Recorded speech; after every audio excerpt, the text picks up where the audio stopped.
First, I took out a jacket that I had been attached to for quite a while.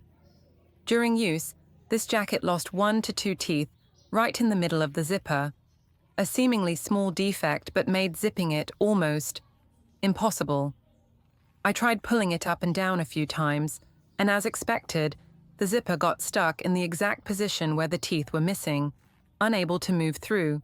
This is a situation that many people encounter, and often think that the only way is to replace the entire zipper or throw away the jacket. But don't jump to that conclusion. Right after this, I will guide you through an extremely simple, yet effective fix, helping this seemingly unsalvageable jacket work smoothly again, as if it had never been damaged. With just a little calmness, a little meticulousness, and a few small steps, we can completely handle it ourselves at home.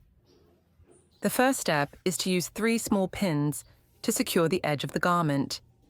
Pinning the edge of the garment helps to keep the zipper from shifting during the repair, ensuring that each operation is precise and secure.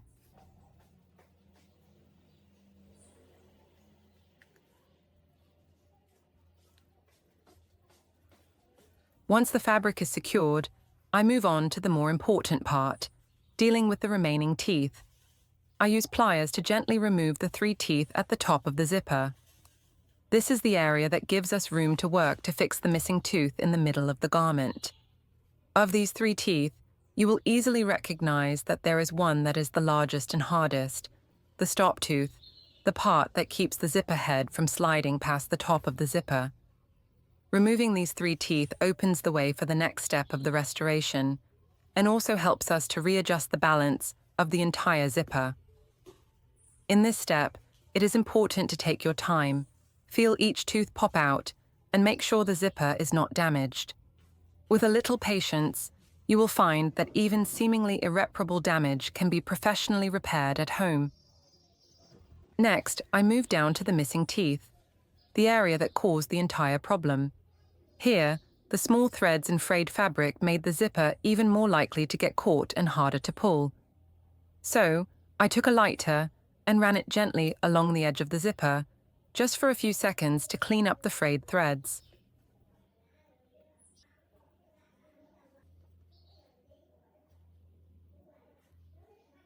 Once the zipper was clean, I used a large toothpick to start widening each tooth in the adjacent area. I inserted the tip of the toothpick into the gap between the 2 eyes, turned it slightly, and pried it up very slowly. The goal was to widen the remaining teeth a little so that the head of the zipper could slide over the missing tooth more easily. This was the path step, so that the head of the zipper wouldn't get caught in the gap left by the missing tooth. Even though it only uses very simple tools, like a lighter and a toothpick, if done correctly, these small steps can make a big difference, helping the zipper work smoothly again without having to replace it. I started the most important step, restoring the missing teeth. I used pliers to clamp each new tooth into the correct position on the zipper. Since this is the part that directly affects the ability of the zipper to slide, I worked very slowly and firmly. First, I attached 2 teeth, one by one, to make sure everything was in the right order and not out of place.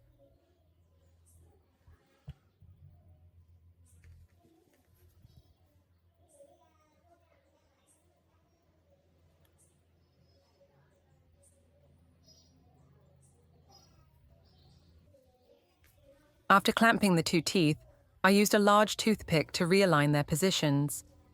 I gently inserted the toothpick between the teeth, adjusting so that both new teeth were aligned with the old teeth and formed a continuous line. This alignment was very important because if the zipper was just a little off, it would easily get stuck or be unable to pull through this section. Once I was sure that the position of the 2 teeth was even and straight, I used the pliers again to press each tooth down firmly. I tightened the teeth just enough to fit snugly against the strap without damaging the fabric. The 2 new teeth now gripped tightly and blended naturally into the seam.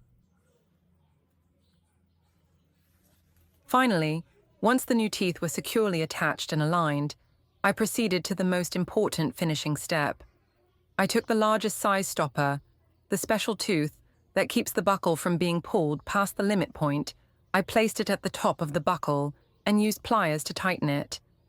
I squeezed both sides evenly so that the stopper hugged the buckle tightly, ensuring it was secure and wouldn't wobble during use. Once the stopper was securely in place, I began to test the entire repair. I inserted both sides of the buckle into the buckle as usual, then pulled it up and down several times. With each pull, I felt to see if the buckle was stuck on the new tooth, and if the movement was smooth or stuck at the previous missing tooth. Thanks to the meticulous restoration of the zipper teeth using pliers, toothpicks, and precise alignment, the zipper head slides up and down smoothly and seamlessly, as if it had never been damaged.